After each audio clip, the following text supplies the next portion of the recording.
and look at, the soul. and we're going to kind of mix it up so that it's all together. So right now, it is still making oxygen. Now I just can't tell. So now what we're going to do is we're going to bring in the fourth part of our collision theory. And in this case, it's called potassium iodide, Ki. And this is what we call a catalyst. The function of a catalyst is really simple. Take something that happens really slow and make it go faster. And if I can do that, I can get a reaction. Now the first one that we're going to do is not going to be very magnificent, so you probably don't want to tape it. It's going to give a lot of free space in the phone. But the idea is pretty simple. If this has a very low concentration, I'm not going to get much of a reaction out of it. So when I mix these two things together, the catalyst, you're going to see a color change, makes the hydrogen peroxide release the oxygen faster. So what do I see? I see all these bubbles, right? And it's getting caught in the soap.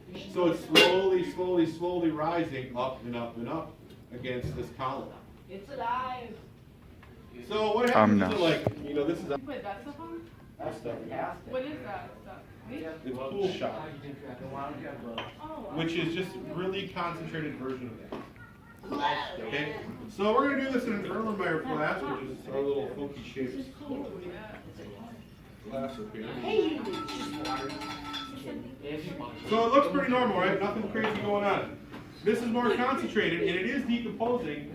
It's just not decomposing very fast. So now what we're going to do is we're going to add the same soap. We're going to give it a little swishy swish here, make sure it's all mixed up. And I'm going to add the same catalyst. It's from the same exact beaker. The only difference here is now I'm going to use a greater concentration. So now, by increasing the concentration 10 times, I would expect this reaction to happen 10 times faster.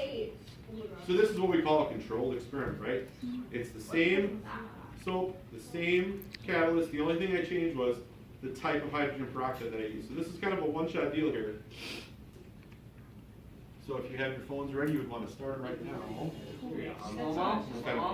I would not say a slow-mo on this one. A slow-mo? You'll see. It's always. Okay, go. Are we all ready? So are you ready? All right, so what we have again, 30% hydrogen peroxide, known as pool shot. We have some dish soap to catch the oxygen that comes from the decomposition. And then finally, we're going to add a catalyst. Because it's 10 times more concentrated, we're going to see a major difference in the kind of reaction that we get. Guys. Wow. Oh, it's hot. Can't you take what? Can you touch that right now? You can. So we see the steam coming off the top, right? The steam could, no, don't. I'm just kidding. The steam coming off the top means it's either hot or cold. This one's hot. Would that be exo or endo? Exothermic, right? And right now, that's all I'm getting is I'm getting oxygen that's getting trapped in the bubbles. Now, is it really dangerous to touch? It's not. You might stain your skin a little bit because there's iodine in there. But it's warm. Are the bubbles hot? No, but it actually smells nice because it's dish soap. But you get the idea, right? 3%, what happens? 30%, what? It gets a lot better reaction time as a whole. Now sometimes it depends. That one was better than second R, I think, for the name. It's oftentimes called